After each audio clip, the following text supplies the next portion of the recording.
సర్వాధిపతి జీవము గల మా యేసయ్య, మీ పరిశుద్ధ నామమును బట్టి లెక్కలేని వందనాలు. ఆయన ప్రభు ఎంతవరకు నడిపించు దాన్ని బట్టి స్తోత్రాలు స్తుతులు చెల్లిస్తున్నాను. ఈ సమయంలో వాక్యంలోనికి వెళ్తుండగా మీరే వాక్యమై వాక్యధారమే అందరితో మాట్లాడండి. వినే చెవులు ఇంకా గ్రహించే హృదయం మాకు దయచేయండి. ఈ సెలవు చాటు నిలబడి మాట్లాడుచుండగా నన్ను ఆలకించుండగా ప్రియులందరినీ స్వాధీనం ఉంచుకోమని మా ప్రభును ప్రియరక్షకుడైన యేసు అతి శ్రేష్టమైన నామములో అడిగి పొందుకుని మా పరమ తండ్రి, ఆమేన్. దేవునికి స్తోత్రం కలుగునుగాక. హల్లెలూయా. దేవునికి స్తోత్రం. హల్లెలూయా. మనందరం కూడా అంత్యదినాల్లో ఉన్నాం.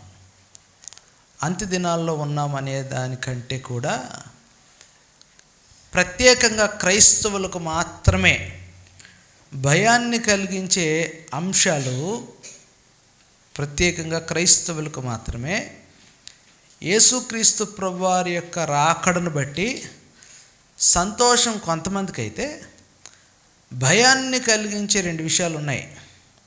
ఒకటి, విడువబడతామేమో అనే భయం. రెండు, తీర్పులోనికి ప్రవేశించబడతామేమో అనే భయం.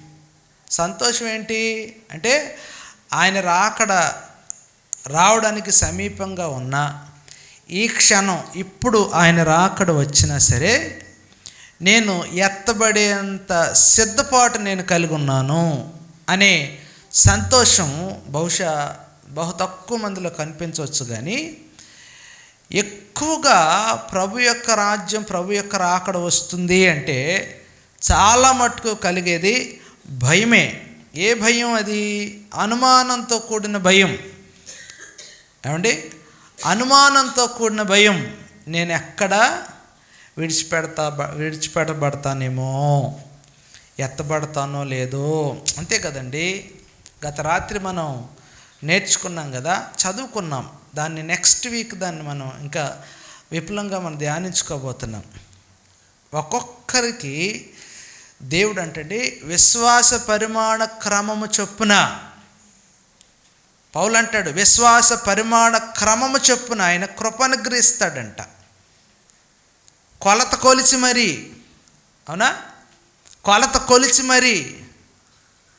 మనందరికీ తెలిసిన విషయం ఏంటంటే, మన కన్నీళ్లు కవిలలో దాచబడ్డాయి, ఒక బుడ్డిలో దాచబడ్డాయి అని మాత్రమే తెలుసు. అయితే మన విశ్వాసము కూడా పరిగణించబడేంత, ఏమంటే కొలవగలిగేంత, ఏమంటే పరిస్థితులు మన చుట్టూ ఏర్పడుతున్నాయనే సత్యాన్ని కూడా మనము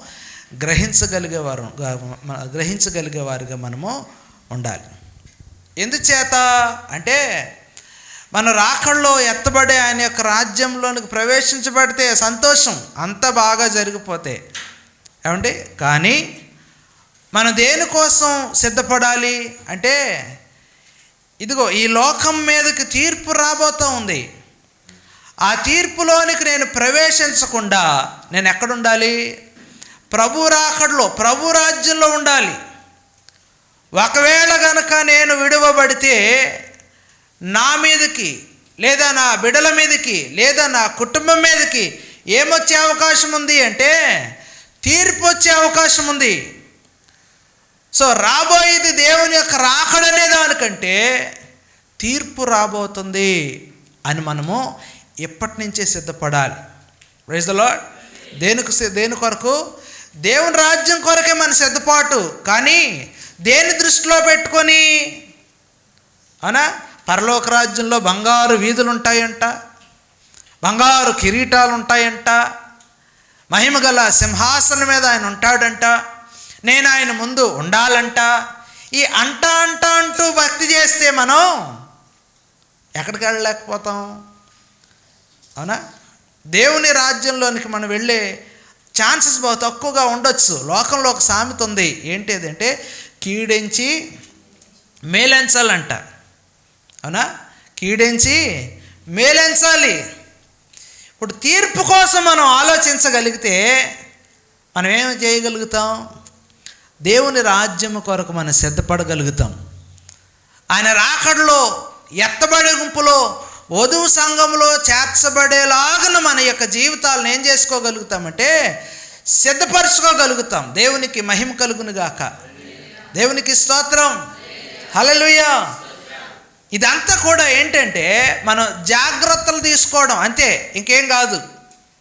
ఏంటండి, చూడండి, బోటింగ్కి వెళ్ళినా, సీ సర్ఫింగ్కి వెళ్ళినా సరే వాళ్ళు ఏమిస్తారు, ఒక లైఫ్ జాకెట్ ఇస్తారు. అంటే దాని అర్థం ఏంటి, మీరు బీచ్ లోపలికి వెళ్ళగానే తోసేస్తామనో పడిపోతారనో కాదు. ఏంటది, ఒకవేళ పడిపోయినా మునిగిపోయి చచ్చిపోకుండా మీకు ఏముంటుంది, ఇది లైఫ్ జాకెట్ అనేది మీకు ప్రొటెక్షన్. Praise the lord. అలాగే దేవుని యొక్క రాజ్యం, దేవుని యొక్క రాజ్యంలోనికి, రాకడలోనికి మనం ఎత్తబడాలి. అయితే ఎలా ఉండాలి, ఎలా ఎత్తబడాలి? మహిమ రాకడలో, రెప్పపాటు రాకడలో చిటికేస్తే చిటికలో వచ్చేస్తుంది రెప్పపాటు రాకడని చిన్నప్పటి నుంచి విన్నాం.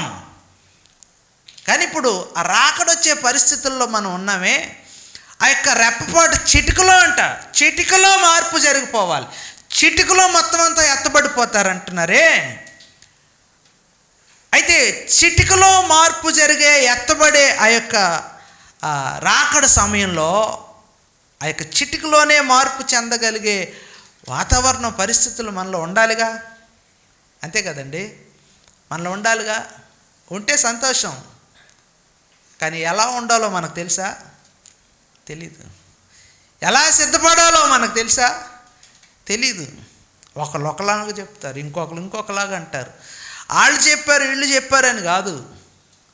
నీకు నాకంటూ ఒక ఆలోచన ఉండాలి, నీకు నాకు ఒక అవగాహన ఉండాలి. అసలు దేవుని రాజ్యం ఏంటి, దేవుని రాకడేంటి, ఎత్తబడే వారి ఎడల ఆయన కనపరిచే కృప ఏంటి, వెసులుబాట్లు ఏంటి, విడువబడిన వారి పట్ల ఆయన చూపించే ఆ యొక్క కోపం ఏంటి, ఉగ్రతలు ఏంటి, అవన్నీ కూడా మనం తెలుసుకోగలగాలి. అలా తెలుసుకోవాలి అంటే తీర్పులోనికి వెళ్ళేవారు ఎలా ఉంటారు? తీర్పులో ప్రవేశించేవారు ఏ క్రియలు చేస్తే తీర్పులోకి వెళ్ళే అవకాశం ఉంది? నేను తీర్పులో ఉండాలా, తీర్పు కొరకు సిద్ధపడాలా, లేదంటే ప్రభురాజ్యం కొరకు సిద్ధపడాలా అనే అంశాలు మనం తెలుసుకోవాలి, నేర్చుకోవాలి. రండి తెలుసుకుందాం. దేవుని వాక్యంలోనికి వెళ్ళి హోషేయ గ్రంథం 8వ అధ్యాయం, హోషేయ గ్రంథం 8వ అధ్యాయం 7 నుండి 10 వచనాలు. హోషేయ గ్రంథం 8వ అధ్యాయం 8వ అధ్యాయం 7, 8, 9, 10. వారు గాలిని విత్తి ఉన్నారు గనుక ప్రళయ వాయువు వారికి కోతగును. విత్తినది పైరు కాదు, మొలక కాదు. పంట ఎత్తినది అది పంటకు వచ్చిన ఎడల అన్యులు దాన్ని తినివేతురు. ఇశ్రాయేలు వారు తినివేయబడుదురు. ఎవరికి ఇష్టము కాని ఘటము వంటి వారై అన్యజనులలో నుందురు. అడవి గార్ధబము తన ఆశ తీర్చుకొనబోయినట్లు ఇశ్రాయేలు వారు అష్షూరీయుల యొద్దకు పోయిరి. ఎఫ్రాయిము కానుకలు ఇచ్చి విటకాండ్రను పిలుచుకొనిను. వారు కానుకలు ఇచ్చి అన్యజనులలో విటకాండ్రను పిలుచుకొనినను. ఇప్పుడే నేను వారిని సమకూర్చుదును. అధిపతులు గల రాజు పెట్టు భారము చేత వారు త్వరలో తగ్గిపోదురు. దేవునికి స్తోత్రం కలుగునుగాక. హల్లెలూయా. దేవునికి స్తోత్రం. ఈ లోకం మీదకి తీర్పు రాబోతూ ఉంది, ఈ లోకం మీదకి శిక్ష రాబోతూ ఉంది. అయితే ఇక్కడ మనం కొన్ని విషయాలు మనం గమనించాలి. ఒకటి, గాలిని విత్తటం అంటే ఏంటి? ప్రళయవాయువును, అవునా? వాయువును వారు కోయటం ఏంటి? ఏమండి, ఉపయోగపడని పాత్ర ఏంటి? మనుషులు నమ్మటం వల్ల కలిగే వ్యర్థత ఏంటి? ఈరోజు మనం ధ్యానించే ప్రయత్నం చేద్దాం. దేవునికి స్తోత్రం కలుగునుగాక. హల్లెలూయా. వారంట గాలిని విత్తి ఉన్నారు గనుక ప్రళయవాయువు వారికి కోత అగును. చూడండి, మనం ఆలోచిస్తే ఇది సముచితంగా అనిపించడం లేదు కదా. విత్తేవాడు ఎవడై ఉంటాడో సాఫ్ట్వేర్ ఎంప్లాయీ కాదు. ఎవరు విత్తుతారు? ఒక రైతు విత్తాల్సి వస్తే, రైతు విత్తితే ఏం విత్తుతాడు అంటే విత్తనాలను. కానీ ఇక్కడ విత్తబడేది ఏంటి? గాలి. అంటే ఇది అక్కడ దాని అర్థం ఏంటండి? ఏమీ లేదు అక్కడ. ఏమి విత్తనప్పుడు ఏమి కోస్తాడు? ఏమైనా కోయగలరా? కానీ ఇక్కడ అంటాడు గాలిని విత్తి ఏం కోస్తాడంట? ప్రళయవాయువును. ఇంకా మన సరళమైన భాషలో మనం మాట్లాడుకోగలిగితే సుడిగాలి. గాలిని విత్తి సుడిగాలిని ఎవరైనా కోయగలరా అంటే కోయలేరనే చెప్పాలి. అయితే ఈ యొక్క రైతు పొలంలో విత్తనాలు లేదా గింజలు విత్తుతున్నట్లుగా తన యొక్క ఆ యొక్క క్రియలు ఎలా ఉన్నాయి? ఏదో విత్తుతున్నట్లుగా, ఏది గాలిని విత్తుతున్నట్లుగా, విత్తనములను విత్తుతున్నట్లుగా ఆయన ఇలాగా చేయటం వల్ల ఆ యొక్క విత్తనం అనేది లేదు కాబట్టి, లేని దాన్ని విత్తుతున్నాడు కాబట్టి ఏం కోస్తాడు? ఏం కోస్తాడు? లేని దాన్నే కోస్తాడు, లేని దాన్నే పొందుకుంటాడు. అక్కడ విత్తనం ఏంటి అంటే గాలి. అంటే పొందుకునేది ఏంటి అంటే ఏమీ లేదు, విత్తేది ఏం లేదు కాబట్టి ఫలితం కూడా ఏంటి? శూన్యం. ఫలితం కూడా ఏం లేదంటండి, ఏమీ లేదు. సుడిగాలి అంటే ఏం చేస్తుంది? సుడిగాలి వల్ల కలిగేది లాభమా నష్టమా అంటే నష్టం. ఏంటా నష్టం? సుడిగాలి వల్ల కలిగే నష్టం ఏంటండి? ఇళ్ళు పాడైపోతాయి, చెట్లు విడిగిపోతాయి, కరెంటు పోల్స్ పడిపోతాయి, పంటలు కూడా నాశనం అయిపోతాయి. అవునా? గాలిని విత్తుట ద్వారా సుడిగాలిని కోయటం అంటే నాశనాన్ని కోయటం. దేవుని యొద్ద మనం ఏమి నేర్చుకోకపోతే ఏమి పొందుకోగలుగుతాం చెప్పండి? దేవుని దగ్గర ఏమి నేర్చుకోవటంలే. దేవుని వాక్యాన్ని వింటున్నాం కానీ గాలికి వింటున్నట్లుగా, అంటే ఇటు వస్తుంది అటు వెళ్ళిపోతూ ఉంది. దేవుని ఉద్దేశం ఏంటి అంటే అది నాటబడాలి, హృదయంలో నాటబడాలి. అయితే ఏదో నయానో భయానో కొందరు ఉన్నారు. ఎలా అంటే ఇదిగో రాతి వంటి హృదయం కలిగిన వారు, కఠినాత్ములు, గచ్చపొదల వంటి హృదయం కలిగిన వారు. ఏమండి? అలాగే త్రోవ పక్కన పడేట్లుగా మాకెందుకులే అనుకునేవారు, మంచి నేలను పడేవారు, మంచి నేల వంటి హృదయం కలిగిన వారు. దేవుని ఉద్దేశం అది. విత్తువాడు తన విత్తనాలు జరిగితే ఎక్కడో నాటబడుతుంది, కానీ ఇక్కడ ఎక్కడా లేదు, ఏదీ లేదు. చాలామంది జీవితాలు మందిరాలకు వస్తూ, చాలామంది జీవితాలు రక్షణ పొందుకుని, చాలామంది జీవితాలు క్రైస్తవులుగా చలామణి అవుతూ ఎలా ఉంటున్నారు అంటే చేదైనవి పొందుకుంటూ ఉన్నారు, వినాశనమైనవి పొందుకుంటూ ఉన్నారు. శ్రమలు, సాధనలనే ఇబ్బందులు వాళ్ళు పొందుకుంటూ ఉన్నారు.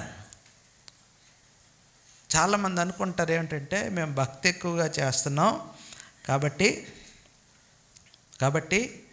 మాకు శ్రమలు ఎక్కువ అవుతున్నాయి, శోధనలు ఎక్కువ అవుతున్నాయని.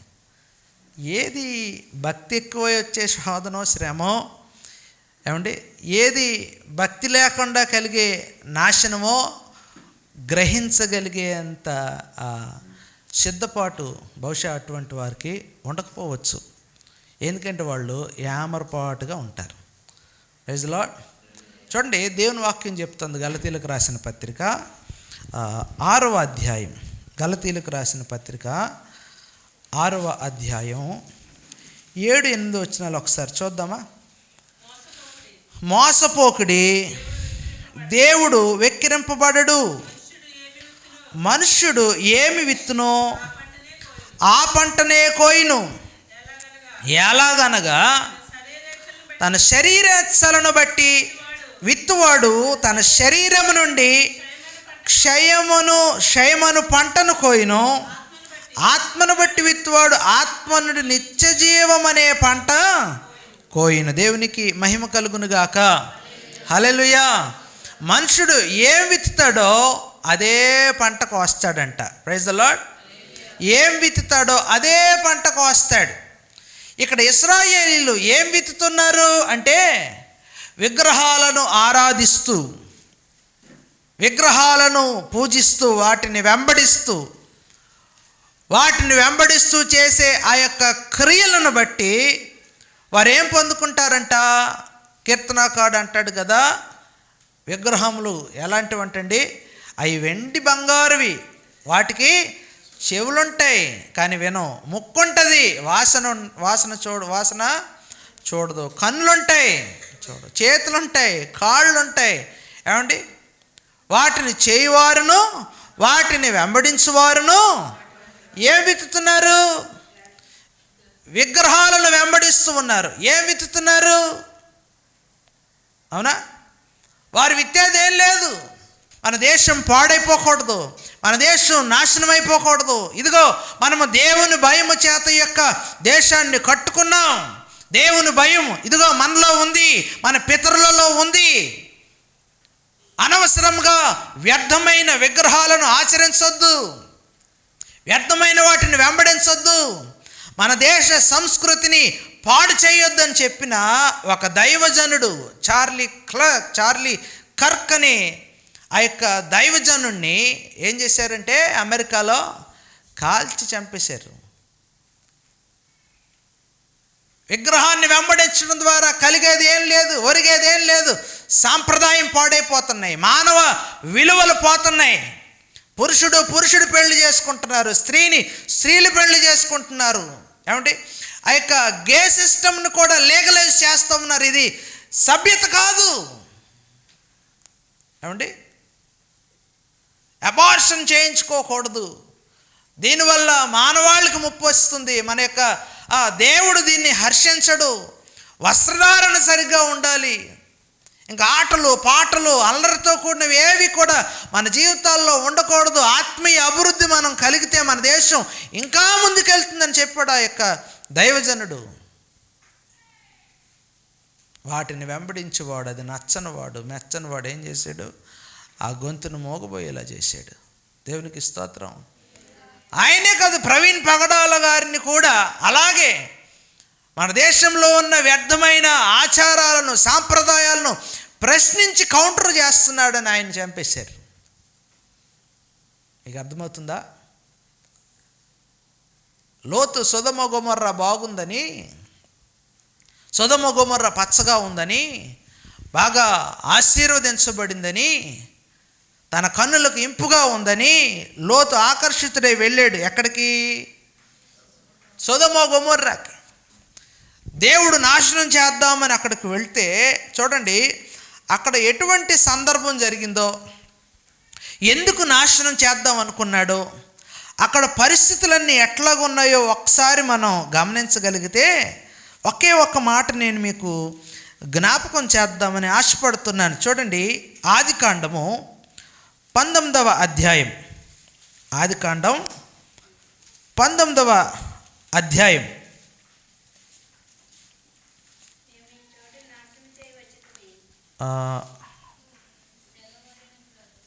5వ వచనం.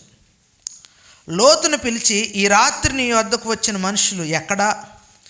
మేము వారిని కూడినట్లు మా యొద్దకు వారిని వెలుపలకు తీసుకొని రమ్మని అతనితో చెప్పగా, లోతు వెలుపల ద్వారమునొద్దనున్న వారి యొద్దకు వెళ్ళి తన వెనక తలుపు తీసి, అనలారా, ఇంత పాతకం కట్టుకొనుకుడి.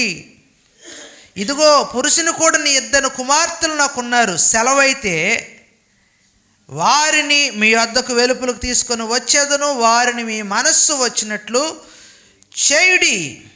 ఈ మనుషులు నా ఇంట నీడకు వచ్చినారు గనుక వారిని మీరేమీ చేయకూడదని చెప్పినప్పుడు వారు, నీవు అవతలకి పొమ్మనిరి. మరియు వారు, వీడెవడో మనలోనికి పరదేశిగా వచ్చి తీర్పరిగా నుండ చూచుచున్నాడు కాగా వారికంటే నీకు ఎక్కువ కీడు చేసేదమని చెప్పి లోతు అనువాని ఆ మనుష్యుని మీద దొమ్మిగా పడి తలుపు పగలగొట్టుటకు సమీపించిరి.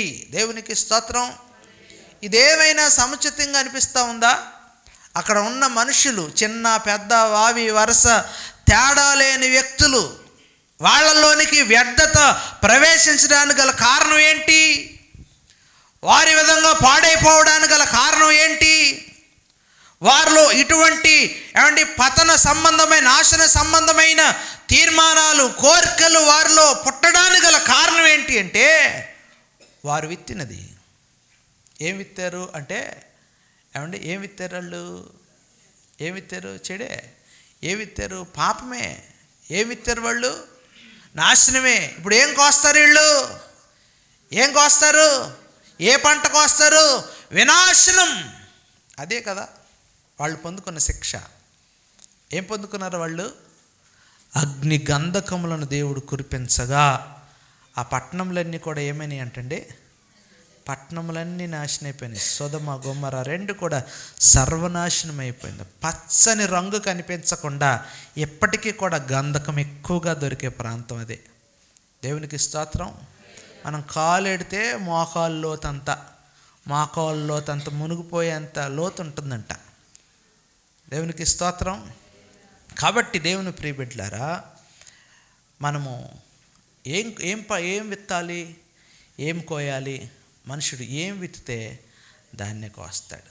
అది శరీరం నుండి విత్తుతున్నావా లేదా ఆత్మ నుండి విత్తుతున్నావా? శరీరం కొరకు విత్తుతున్నావా, ఆత్మ కొరకు విత్తుతున్నావా?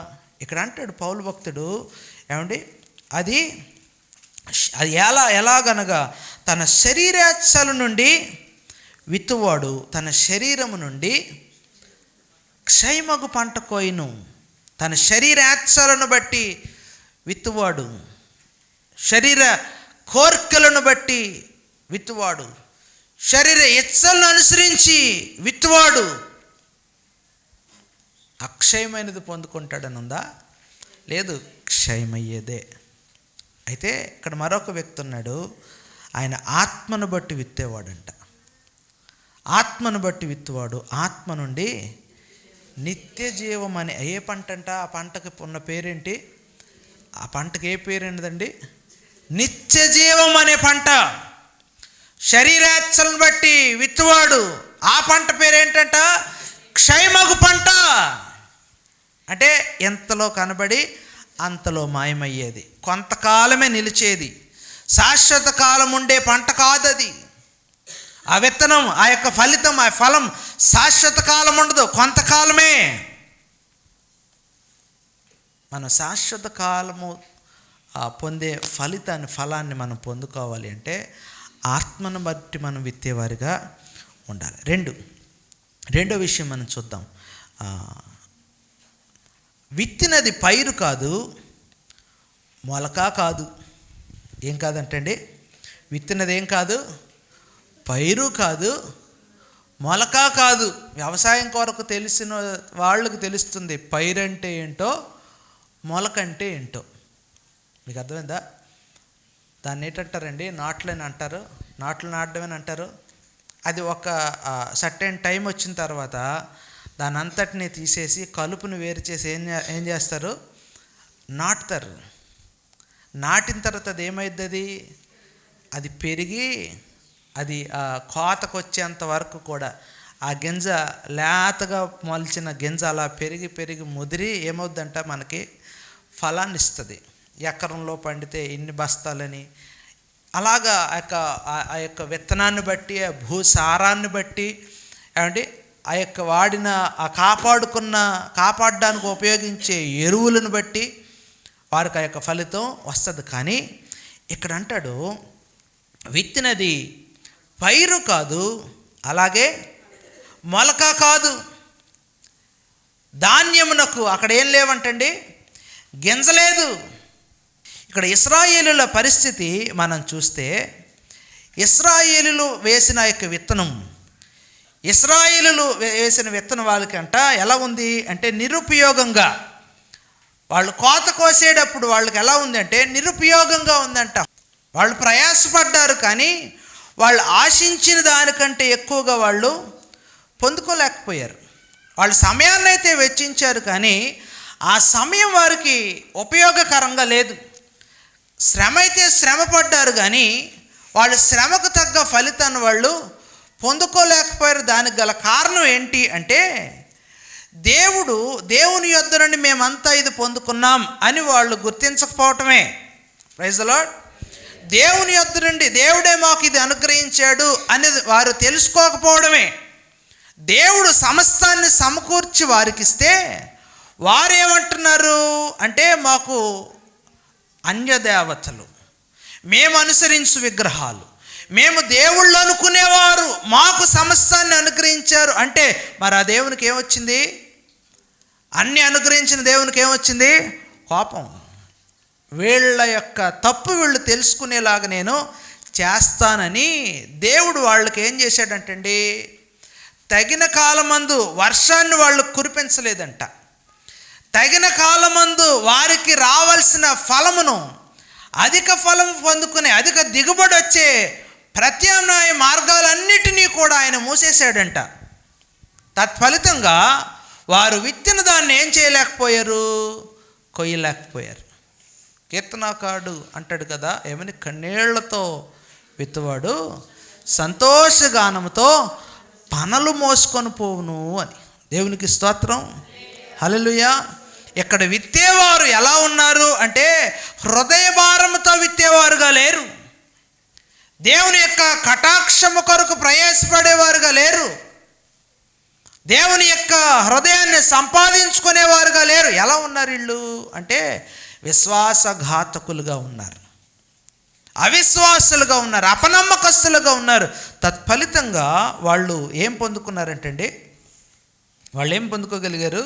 నిరుపయోగమైన వాళ్ళు పొందుకున్నారు, శాపగ్రస్తులయ్యారు. దేవుని ఎదుట వాళ్ళు ఆ దేవుని అనుగ్రహించినవి ఏవి కూడా వాళ్ళు పొందుకోలేని కారణంగా, ఇశ్రాయేలీలు అంట ఐగుప్తు అరణ్యంలో కూడా అదే జరిగింది. దేవుడు వారికి ఏం కావాలో అది అనుగ్రహించాడు ఆయన. మన కదా చదువుకున్న 78వ కీర్తనలో ఆ మాట రాయబడింది. ఎవరైనా జ్ఞాపకం చేస్తారో? వాళ్ళ పళ్ళల్లో ఇంకా మాంసం ఉండగానే 78వ కీర్తన 30వ వచనం, 29వ వచనం.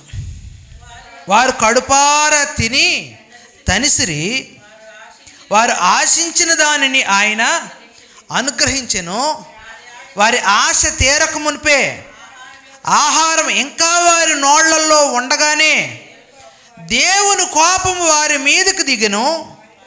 వారిలో బలిసిన వారిని ఆయన సంహరించెను. ఇశ్రాయేలులో యవ్వనులను ఆయన కూల్చెను. దేవునికి స్తోత్రం. ఎంత జరిగినను వారు ఇంకనో పాపము చేయొచ్చు, ఆయన ఆశ్చర్య కార్యములను బట్టి ఆయనను నమ్ముకొనకపోయిరి. దేవునికి స్తోత్రం కలుగును గాక. అరణ్యంలో పోషించేది ఆయనే, నడిపించేది ఆయనే, సమస్తము సమకూర్చేది ఆయనే. వాళ్ళ ఆహారం వాళ్ళ నోళ్లల్లో ఉండగానే వాళ్ళు ఏం చేశారంటే, దేవుని కోపం రప్పించేశారంట. అంటే కృప వెంబడి కృప ఆయన చూపిస్తున్నాడు. కానీ వీరికి ఎలా ఉంది? వీరు ఎలా ఉన్నారు అంటే, విశ్వాసం లేని వారిగా, నమ్మక ద్రోహులుగా వారు కనిపించడం లేదు. కనిపిస్తున్నారు లేదా? కాబట్టి దేవుని యొక్క సన్నిధిలో మనం ఏం విత్తున్నాం? క్షయమయ్యేదా అంటే, క్షయమయ్యే ఫలాన్ని పొందుకోవడానికి మనం విత్తున్నామా శరీరెచ్చలను బట్టి? లేదంటే అక్షయమైన నిత్యరాజ్యాన్ని, నిత్యత్వాన్ని పొందుకునే ఆత్మ నుండి మనము, ఆత్మ ద్వారా మనం విత్తుతున్నామా? ఏ విధమైన బీజం మన ఆత్మీయ జీవితాన్ని అభివృద్ధి చేసుకోవడానికి మన యొక్క జీవితాల్లో ఏ బీజం నాటబడతా ఉంది? ఏ విత్తనం మన యొక్క జీవితాన్ని నడిపించడానికి దీవెనకరంగా, ఆశీర్వాదకరంగా ఉండే ఏ విత్తనం మన జీవితంలో నాటబడింది? ఒకసారి ఆలోచిద్దామా? ఏ విధంగా నడిపించబడుతున్నామో, ఏ విధంగా నిలబడ్డామో ఒకసారి మనము ఆలోచిస్తే సమస్తం అర్థమైపోతుంది. మనం ఏదైనా సరే బ్రతుకుతున్నది మనం ఎలాగంటే, ఆయన కృప వల్ల మాత్రమే. దేవునికి స్తోత్రం, హల్లెలూయా, దేవునికి స్తోత్రం. తర్వాత చూద్దాం. పంట ఎత్తినది అది పంటకు వచ్చిన ఎడల అన్యులు దాని తినివేతురు, ఇశ్రాయేలు వారు తినివేయబడుదురు. ఎవరు తింటారంట? అన్యులు తింటారు. అన్యులు తింటారు. ఎవరిని? ఇశ్రాయేలీలు ఎలా ఉన్నారంట? తినివేయబడేవారుగా. తినేవారుగా ఎవరున్నారు? రివర్స్ ఉంది ఇక్కడ అంతా. దేవునికి స్తోత్రం. దేవుని పిల్లలు ఇంకా ఎవరంటే వీళ్ళు అన్యజాతుల ద్వారా, అన్యుల ద్వారా ఎలా ఉన్నారంట? తినివేయబడేవారిగా. వాళ్ళు తినేవారుగా ఉన్నారు, వీళ్ళు తినివేయబడేవారుగా ఉన్నారు. ఏం తింటున్నారు? మనం చాలా వరకు అంటారు కదండి, నా బుర్ర తినొద్దని. నిజంగా బుర్ర తింటారా? ఎవరిని తింటారా? ఏమండి, మనుషుల బుర్ర ఎవరిని తింటారా? కానీ అంటాం, ఎందుకలా బుర్ర తింటావు, ఎందుకలా విసిగిస్తావు, ఎందుకలా గొణుగుతావు, ఎందుకలా సనుగుతావు, ఎందుకలాగా? అవునా? ఇశ్రాయేలు ప్రజలు అన్యుల ద్వారా తినివేయబడేవారుగా ఎలా ఉన్నారంట అంటే, వీళ్ళు వారి యొక్క మార్గాలను అనుసరించుట ద్వారా, వారిని వెంబడించుట ద్వారా వారు ఎలా ఉన్నారంటండి? వారికి వ్యతిరేకంగా తిరుగుబాటు చేసేవారుగా లేరంట. రాహాబు అనే వేశ్య అన్నది, ఇదిగో మీరు వస్తున్నారనే విషయం మాకు తెలియగానే మా యొక్క ప్రజల హృదయంలో ఉన్న ధైర్యము చెడిపోయింది. అదే ఇశ్రాయేలీయులలో ఒక్కడు చేసిన పాపము వలన, అదే అరణ్య యాత్రలో ఒక చిన్న పట్టణమైన హాయికి ఇశ్రాయేలు ప్రజలు ఏమవ్వాల్సి వచ్చిందంటండి? వాళ్ళు ఆక్రమించుకోగలిగారా? పారిపోయారా? పారిపోవటం వాళ్ళందరికీ కూడా ఎలాగనిపించిందంటే, ఇశ్రాయేలులకి తలవంపులుగా అనిపించింది. ఎలాగైంది ఇది? ఇంత అవమానం ఎలా జరిగింది? ఈ నష్టం ఎలా జరిగింది? అసలు మన వెనక్కి రావడం ఏంటి? రాజైన సౌలు కానీ, రాజైన దావీదు కానీ, ప్రవక్త అయిన సమూయేలు దగ్గర విచారణ చేయడానికి గల కారణం ఏంటి? సౌలు సమూయేలు దగ్గర విచారణ చేయడానికి గల కారణం ఏంటి అంటే, ముందుకెళ్తున్నా ఆగిపోదామా? అవునా? రాజైన ఉజ్జియా, ప్రవక్త అయిన జకరియా మాట ఆలకించడానికి గల కారణం ఏంటి? ముందుకెళ్తే విజయం వస్తుందా, రాదా, నష్టం వస్తుందా, ఎటువంటి పరిస్థితులు వస్తాయని విచారించి తెలుసుకోవడానికి గల కారణం ఏంటి? అవునా? ఎలీషా దగ్గర విచారించి తెలుసుకోవడానికి గల కారణం ఏంటి అంటే, దేవుని యొక్క తోడు, దేవుని యొక్క కాపుదల మనకుంటే మనకు విజయం అని వాళ్ళు గ్రహించారు. Praise the Lord. అంటే దేవుని వెంబడిస్తే ఇట్లా ఉంటుంది అని. మరి దేవుణ్ణి విడిచిపెట్టి తిరిగితే ఎట్లా ఉంటుంది? ఎట్లా ఉంటుంది అంటే, వారి జీవితాలలో శిక్షే రాబోతుంది, ఆయన తీర్పే రాబోతుంది. ఆయన ఏం చేస్తాడు వారి జీవితాలని అంటే, ఈ శిక్ష, ఈ తీర్పు వారి వినాశనానికి కాదు.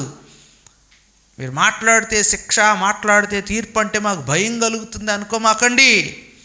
ఈ శిక్ష, ఈ తీర్పు వారి యొక్క వినాశనం కొరకు కాదు, వారిని తిరిగి ఆయన యొక్క కౌగిలిలోనికి రప్పించుకోవడానికి.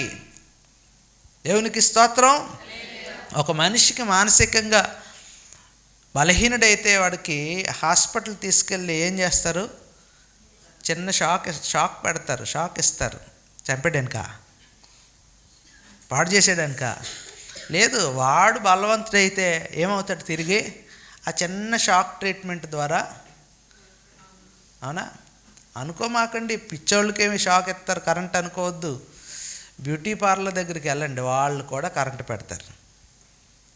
తెలీదా? పిగ్మెంటేషన్ అని, అదని, ఇదని ఎంతే ఉంటుంది. చిన్న స్టిక్, చాలా మైన్యూట్ వోల్టేజ్తోని ఫేస్ మీద ఇలా వైబ్రేట్ చేస్తూ ఉంటారు. ఫిజియోథెరపీకి వెళ్ళండి, వాళ్ళు కూడా మజిల్ని ఏం చేస్తారంటే, మజిల్కి షాక్ ఇస్తారు. మజిల్ని వైబ్రేట్ చేస్తారు. ఏంటిది? ఎలా సాధ్యం అంటే మన బాడీలోకి ప్రవేశించే పవర్ మన యొక్క మజిల్స్ని, మన నర్వ్స్ని ఏం చేస్తుంది? రక్త కణాలని స్టిమ్యులేట్ చేస్తుంది. అలా స్టిమ్యులేట్ చేయటం ద్వారా అపసవ్య దిశలోకి వెళ్ళేవన్నీ కూడా ఏమైతాయి? సవ్య దిశలో. మనం కూడా పిల్లలకి షాక్ ఇస్తూ ఉంటాం కర్రతోని, బెల్ట్తోని, అవునా? వాళ్ళు ఇలాగ లెఫ్ట్కి వెళ్ళిపోతే ఒక్క షాక్ ఇవ్వగానే ఏమైపోతారు? మళ్ళా రైట్లోకి వచ్చేస్తారు, అవునా? ఇది మనకు తెలిసిన ట్రీట్మెంట్. మనకే ఈ ట్రీట్మెంట్ తెలిస్తే మరి దేవునికో? ఆయన దేవాది దేవుడు కదా, ఆయన నిన్ను నన్ను సృజించిన సృష్టికర్త కదా. మనుషులంగా మనం తోటి వారికి మనం షాక్ ట్రీట్మెంట్ ఇవ్వగా లేనిది మరి దేవుడు ఇవ్వద్దా? ఇవ్వద్దా? దేవుడు కూడా ఇస్తాడు. ఈ తీర్పు, ఈ శిక్ష కూడా అదే, అవునా? మరి ఈ శిక్ష నువ్వు పొందుకోకపోతే ఎప్పుడు సరవుతావు? ఈ తీర్పు నీ జీవితంలో రాకపోతే ఎప్పుడు నువ్వు బాగుపడతావు? దేవుని ఉద్దేశం ఒకటే, నీలో క్షయమయ్యే పంట నువ్వు కొయ్యకూడదు. అక్షయతను ధరించుకోవాలి, అమర్త్యతను నువ్వు పొందుకోవాలి. నిత్యము సజీవులుండే రాజ్యంలోనికి నేను ప్రవేశించాలి. ఇది కదా ఆయన ఉద్దేశం, అవునా? అందుకు మనం పరిగెత్తాల్సింది దీవెన ఆశీర్వాదాల వెంట కాదు. అలా పరిగెట్టడం వల్లే వీళ్ళు నాశనం అయిపోయినారు. అలా పరిగెట్టడం వల్లే ఇశ్రాయేలు దారి తప్పిపోయినారు. ఈరోజు నీ యొక్క నడవడిక, ఈరోజు నీవు తీసుకునే నిర్ణయాలు, ఈరోజు నువ్వు చేసే ఆలోచనలు ఏది కూడా దేవుని దగ్గర ఏమడిగితే మనం దీవించబడతాం, ఎలా ఉంటే ఆశీర్వదించబడతాం, ఎలా ఉంటే మనం వర్ధిల్లుతామని కాదు. దేవుడు ఏమన్నాడు? మనిషిని సృజించి అంటే, ఇదిగో ఆదామా, నువ్వు ఫలించు, విస్తరించు, అభివృద్ధి పొందు, అవునా? అబ్రాహాముతో ఏమన్నాడు? నువ్వు ఆశీర్వదించబడతావు. ఎప్పుడు ఆశీర్వదించబడతావు? ఇదిగో నేను చెప్పినట్లు నేను వెళ్ళమన్న చోటుకు నువ్వు వెళ్ళినప్పుడు, నన్ను వెంబడించినప్పుడు, అవునా, నా మాట నువ్వు ఆలకించినప్పుడు నువ్వేమవుతావు? ఆశీర్వదించబడతావు. నిన్ను ఆశీర్వదించేవారు కూడా ఎవరవుతారు? వాళ్ళు నన్ను వెంబడించే వాళ్ళే. ఎవరిని బట్టి? నిన్ను బట్టే. నీ ఆశీర్వాదానికి కారణం ఏంటో వాళ్ళు కూడా తెలుసుకుంటారు. తద్వారా వాళ్ళు నన్ను వెంబడించడం వాళ్ళు కూడా నేర్చుకుంటారు. రాజైన అబీమెలెకు అలాగే కదా అబ్రాహామును వెంబడించాడు, అలాగే కదా అబ్రాహాముతో సంధి చేసుకున్నాడు, అలాగే కదా దేవుడు చెప్పినట్లు రాజైన అబీమెలెకు కూడా విన్నాడు. తత్ఫలితంగా కదా వారి యొక్క వంశాలు దీవించబడ్డాయి, ఆశీర్వదించబడ్డాయి. మోషే పుట్టినప్పుడు కూడా ఆ యొక్క మంత్రసానులు దేవునికి భయపడ్డాన్ని బట్టి కదా ఆ యొక్క ఐగుప్తీయులలో ఉన్న యొక్క మంత్రసానుల వంశాలు అభివృద్ధి చెందింది. మరి వీళ్ళు అభివృద్ధి చెందగా నీవు నేను ఎందుకు చెందలేం? అర్థమైందండి? అర్థమైందా? ఎప్పుడు ఆశీర్వదించబడతాం, ఎప్పుడు దీవించబడతాము అంటే దేవుని మాట విన్నప్పుడు, దేవుణ్ణి హృదయపూర్వకంగా యథార్థంగా మనం ఆయన వెంబడించగలిగినప్పుడు. కీర్తనకారుడు కదా అంటాడు కదా, ఏమని? దేవా, నీ పరిశుద్ధ పర్వతం మీదకి ఎక్కదగిన వాడు ఎవడు? అవునా? నీ గుడారంలో అతిథిగా నివసింపదగిన వాడు ఎవడు? ఇక నీతి ప్రవర్తనను అనుసరించి యథార్థంగా, ఏమండి, హృదయపూర్వకంగా నిజం పలుకువాడే కదా, యథార్థత కలిగి ఉన్నవాడే కదా, నీతిగా బ్రతికేవాడే కదా, హృదయపూర్వకంగా నీ వద్దకు వచ్చేవాడే కదా. ఎవరంట? దేవుని యొక్క సన్నిధిలో ఆయన ఎదుట గెస్ట్ అతిథిగా ఉండదగిన వాడు. Praise the lord. ఎస్, మనం వ్యర్థతను అనుసరిస్తే ఏం పొందుకుంటా? తిరిగి వ్యర్థతనే. కాబట్టి నిష్ప్రయోజనమైన మాటలు మనలో ఉండకూడదు. వ్యర్థత సమస్త కీడునకు కారణమయ్యే, సమస్త నాశనమునకు, నష్టమునకు కారణమయ్యే వ్యర్థత మనలో ఉండడానికి వీల్లేదు. వ్యర్థమైన మాటలు ఉండకూడదు, వ్యర్థమైన మాటలే ఉండకూడదు, క్రియలు ఉండకూడదు, ఏవి వ్యర్థమైనవి అనిపిస్తే ఉండకూడదు. ప్రతి క్షణము కూడా మనం గమనించుకుంటూ ఉండాలి. గత రాత్రి నేర్చుకున్నాం కదా, గత రాత్రి చిన్న విషయం జ్ఞాపకం చేశాను. ఏంటి? మనం దేనికోసం అయితే ప్రార్థిస్తామో దేవుడు అది అనుగ్రహిస్తాడు, కానీ మనం అనుకున్నట్టుగా కాదు. ఆయన అనుకున్నట్లుగా. అందుకంటాడు కదా, నువ్వు అడుగు వాటన్నిటికంటే, ఊహించు వాటన్నిటికంటే అత్యధికంగా మనం పొందుకోవాలంటే మనం అనుకున్నట్టుగా కాదు ఆయన వెంబడించాల్సిందే, ఆయన కోరుకుంటున్నట్లుగా. Praise lord. ఆయన వెంబడించమన్నట్లుగా అబ్రాము వెంబడించాడు, ఆశీర్వదించబడ్డాడు. అంతేగాని ఇంకేదో చేయలే. దేవునికి స్తోత్రం. 4వ విషయాన్ని మనం జ్ఞాపకం చేసుకొని ముగించుకుందాం. తర్వాత చూడండి, ఎవరికి ఇష్టము కాని ఘటము వంటి వారు. ఎవరంటే ఏ ఘటం అదండి? ఇష్టము కాని ఘటం. ఇష్టము కాని ఘటం అంటే ఉపయోగము లేని పాత్ర. ఎవరికి ఉపయోగం లేని పాత్ర. ఎవరికి ఇష్టము కాని ఘట్టం అంటే, ఇష్టము కాని పాత్ర అంటే దాన్ని ఎవడైనా వాడతాడా? దాన్ని చూస్తే ఎవడికి ముట్టుకోబుద్ధి అవ్వదు. ఆ పాత్రను చూస్తే ఎవరికి పట్టుకోబుద్ధి అవ్వదు, ఉపయోగించబుద్ధి అవ్వదు. అంటే దాని అర్థం ఏంటి? ఎవరికి ఆ పాత్ర పనికి రావట్లేదు అని. అవునా? గొప్పవారింట్లో ఏముంటాయంటే, ఏ పాత్రలు ఉంటాయి? బంగారంతో ఉన్న పాత్రలు ఉంటాయి, వెండి పాత్రలు ఉంటాయి, మట్టితో చేసే పాత్రలు ఉంటాయి, కర్రతో చేసే పాత్రలు కూడా ఉంటాయి. అయితే ఏ పాత్రగా మనం ఉండాలి అంటే, బంగారంగా ఉండే పాత్రనే ఉండొద్దు, వెండితో చేసిన పాత్రలా నేను ఉండొద్దు, ఇంకా మట్టితో చేసే పింగాణి పాత్రలాగో లేకపోతే కర్రతో చేసే పాత్రలాగో కాదు. అన్ని పనులకి కూడా ఉపయోగించడానికి యోగ్యమైన పాత్ర ఏదైతే ఉంటుందో, నేను ఆ పాత్రగా నన్ను ఉంచు ప్రభు అని దేవుని సన్నిధిలో మనం ఏం చేయాలి? ప్రార్థన చేయాలి. మరి దేవుని మందిరానికి వస్తూ దేవుని నమ్ముకుని రక్షించబడి విలువైన సాక్ష్యాన్ని సంపాదించుకోవాల్సిన, కలిగి ఉండాల్సిన నీవు నేను మనందరము కూడా ఉపయోగపడనట్టుగా, ఉపయోగంలో లేనట్లుగా ఆ యొక్క స్తబ్దంగా ఉండిపోతే ఎవరికి ఉపయోగం? ఎలాగంట? మా పని ఇంతవరకే, మేము ఇన్ని రోజులే, మేము ఇన్ని దినాలే, మా స్థానం ఇదే, మా ప్లేసు ఇదే, మా పనులు ఇవే. ఎందులోనూ కూడా వీళ్ళు ఏమవరు అంటే పాలు పంపులు పొందడానికి ఇష్టపడరు. అయ్యగారు పేరు రాసి పిలిస్తే కానీ అయ్యగారు రారు, అమ్మగారు పేరు చెప్పి పిలిస్తే కానీ అమ్మగారు రారు. ఏమనుకుంటారో మరి. మీకు అర్థమైందా? మేము దీనికోసమే మేము వచ్చాం, మేము ఈ పని ఆ పని ఇందులో వేలు అందులో చేయి పెట్టడానికి మేము రాలే. ఇప్పుడు దేవుని ఇంట్లోనే మనం ఏ పనికి రాలేనప్పుడు, అమ్మా నా రాజ్యంలో కూడా నీకు ఏం పని? Praise the Lord. అవునా? నా రాజ్యంలో నీకు ఏం పని? నా ఇంట్లోనే నువ్వు పని చేయలేనప్పుడు నా రాజ్యంలో నువ్వేం పని చేస్తావు? అవునా కాదండి? అదేదో సామెత ఉంది కదా, పినతల్లికి తల్లికి బొవ్వెట్లోనాడు, పినతల్లికి ఇగో రక్షిత బంగారు గాజులు పెడతాను అన్నాడంట. దేవునికి స్తోత్రం. మీకు అర్థమైందా? తల్లికి భోజనం పెట్టలేనోడు పినతల్లికి గాజులు ఏం కొంటాడు?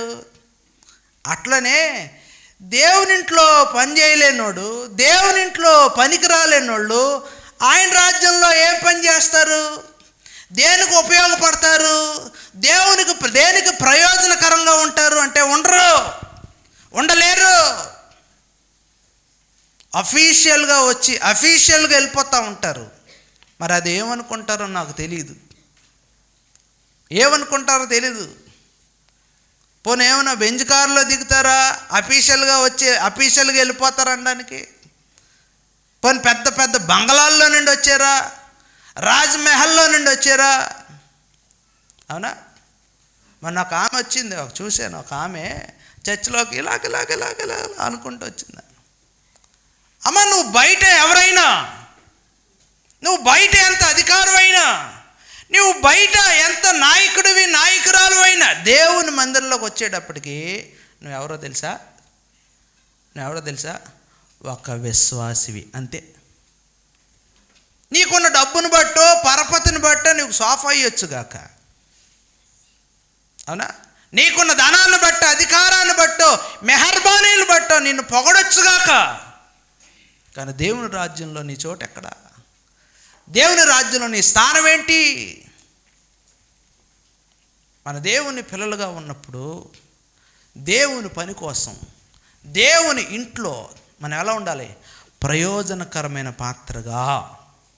ఎందుకో తెలుసండి, చూడండి, పేతురు రాసిన మొదటి పత్రిక 2వ అధ్యాయం 9వ వచనం ఒకసారి చూద్దాం.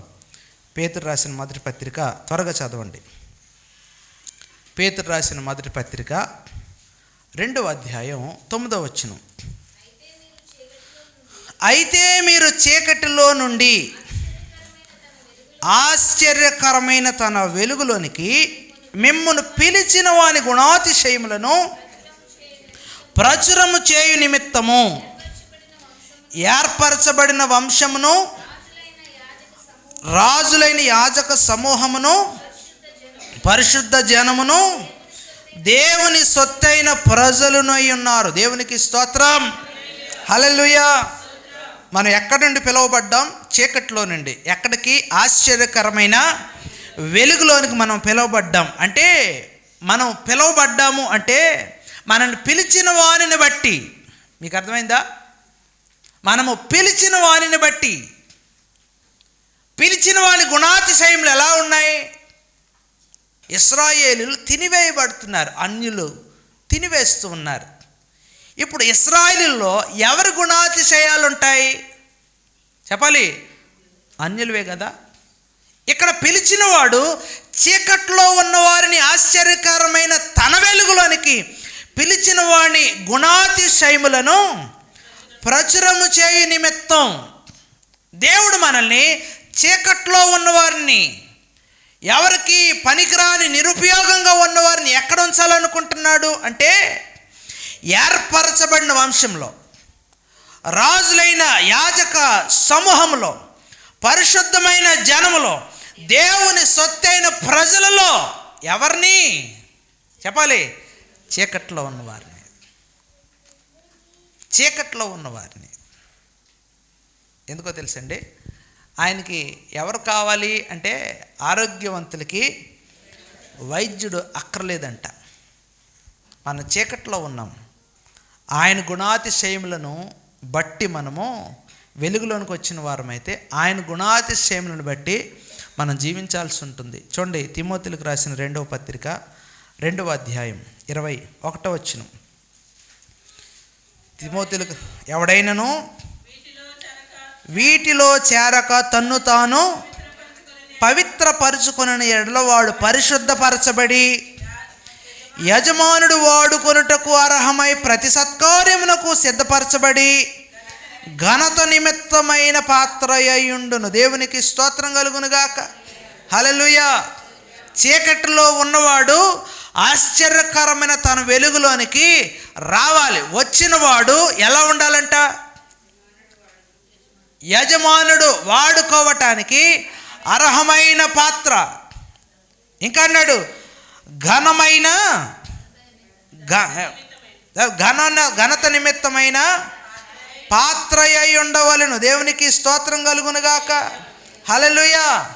ఘనత నిమిత్తమైన పాత్రగా మనం ఉండాలి.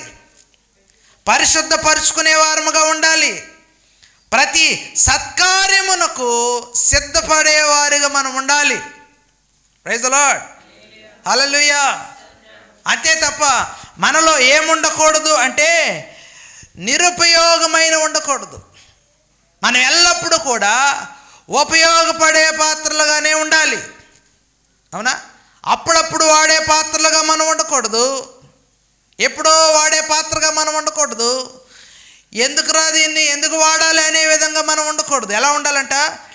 ప్రతి సత్కార్యమునకు సిద్ధపరచబడినట్లుగా ఉండాలంట. Praise the lord. సిద్ధపరచబడినట్లుగా ఉండాలి. దేవునికి స్తోత్రం కలుగునుగాక, హల్లెలూయా. దేవునికి స్తోత్రం. కాబట్టి దేవుని ప్రియబిడ్డలారా, మనము దేవుని యొక్క తీర్పుకు, దేవుని యొక్క శిక్షకు మనం పాత్రలుగా అవ్వకుండా రక్షించబడిన పాత్రలుగా మనం ఉండాలి అంటే మనం ఎలా ఉండాలంటండి? ఎలా ఉండాలంట? 4 విషయాలు చెప్పాను. 4 విషయాలు మనం ఎంతవరకు నేర్చుకున్నారు? ఒకటి గాలిని విత్తినట్లుగా, గాలిని విత్తేవారు ఉన్నట్లుగా మనం ఉండకూడదు. Praise lord. 2, మనం విత్తేది ఏమై ఉండకూడదంట? మొలక లేని యొక్క పైరు లేనిది మనము విత్తేవారుగా మనము ఉండకూడదు. 3, అన్యుల చేత తినివేయబడేవారుగా మనము ఉండకూడదు. అన్యుల చేత తినివేయబడేవారుగా మనం ఉండకూడదు. 4, ఉపయోగం లేని పాత్రలుగా మనం ఉండకూడదు. అంటే వ్యర్థతను అనుసరించిన పాత్రలుగా మనము ఉండకూడదు. కాబట్టి దేవుని యొక్క సన్నిధిలో మనం ఎలాంటి వారిగా ఉన్నామో, మన నిమిత్తం ఏం దాచిపెట్టబడిందో, నిత్య జీవం పొందుకునే ఆ యొక్క ఆత్మీయ స్థితిని కలిగి ఉన్నామా, లేదంటే క్షయిత శరీరెచ్చలను బట్టే విత్తే విత్తనం ఏదైతే ఉందో దాని యొక్క ఆ పంటను కోసే క్షయితను మనం పొందుకోవడానికి సిద్ధపడుతున్నామా? ఏం దాచిపెట్టబడిందో ఒకసారి మనం గమనించండి. ఇంటికెళ్ళి గమనించండి. నేను ఎలా ఉన్నాను? నా కోసం ఏం దాచిపెట్టబడింది? నేను తీర్పులోనికి వెళ్ళాలా, లేదంటే నిత్యరాజ్యంలోనికి వెళ్ళాలా? ఏం స్వతంత్రించుకోవాలి? నేను స్వతంత్రించుకోవాలంటే నేను ఎలా ఉండాలి, ఏం చేయాలి అని అవన్నీ ఇంతవరకు మనం ధ్యానించుకున్నాం కదా. కాబట్టి ప్రతిరోజు కూడా ఈరోజు నేర్చుకుని మన జీవితాన్ని మార్చుకుని దేవుని యొక్క సన్నిధిలో, దేవుని యొక్క రాజ్యంలో ప్రవేశించే ధన్యతను మనం సంపాదించుకుందాం. దేవుని యొక్క తీర్పును, నాశనమును కాక నిత్యరాజ్యంలో ప్రవేశించే భాగ్యాన్ని మనం స్వతంత్రించుకుందాం, సంపాదించుకుందాం. అట్టి ఆ యొక్క విత్తనములను విత్తేవారుగా, కన్నీళ్లతో విత్తేవారుగా, భారం కలిగి విత్తేవారుగా, భారం కలిగి దేవునితో ప్రయాణం చేసేవారుగా, తత్ఫలితంగా ఏం పొందుకోగలుగుతామంట? ఆనందగానముతో పనులు మోసుకునే ఆ యొక్క ధన్యతను, దీవెనను, అభివృద్ధిని, వర్ధిల్లతను మనం పొందుకోగలుగుతాం. అట్టి మహాకృప దేవుడు మనందరికీ అనుగ్రహించి నడిపించును గాక. ఆమేన్. ప్రార్థన చేసుకుందాం. పరిశుద్ధ ప్రేమగల తండ్రి, ఎంతవరకు మాట్లాడిన అయా నీ వాక్కును బట్టి వందనాలు చెల్లిస్తూ ఉన్నాను. వ్యర్థమైన ప్రతి మాట మా హృదయంలో ఫలింప చేయండి అయ్యా. వ్యర్థమైనవి, నిష్ప్రయోజనమైనవి, ఎందుకు పనికిరానివి నాలో మాలో ఉండకుండా అయ్యా తండ్రి ప్రభా నీకు ఉపయోగపడేవారుగా అయ్యా నేను ప్రభా నిత్య జీవాన్ని సంపాదించుకునే ఆత్మీయమైన అయా విత్తనమును విత్తేవారిగా, శరీరేచ్ఛలను బట్టి కాదు కానీ ఆత్మను బట్టి జీవించేవారుగా, ఆత్మను అనుసరించి బ్రతికేవారుగా నన్ను మమ్మల్ని నిలబెట్టమని విత్తమైన ప్రతి మాట విన్నవారి హృదయాల్లో ఒక ఆలోచనను, మార్పును కలుగజేయనట్లుగా నీ ఆత్మచేత బిడ్డలందరినీ సంధించమని యేసు అతి శ్రేష్టమైన నామమున అడిగి పొందుకున్న మా పరమ తండ్రి. ఆమేన్. ఆమేన్.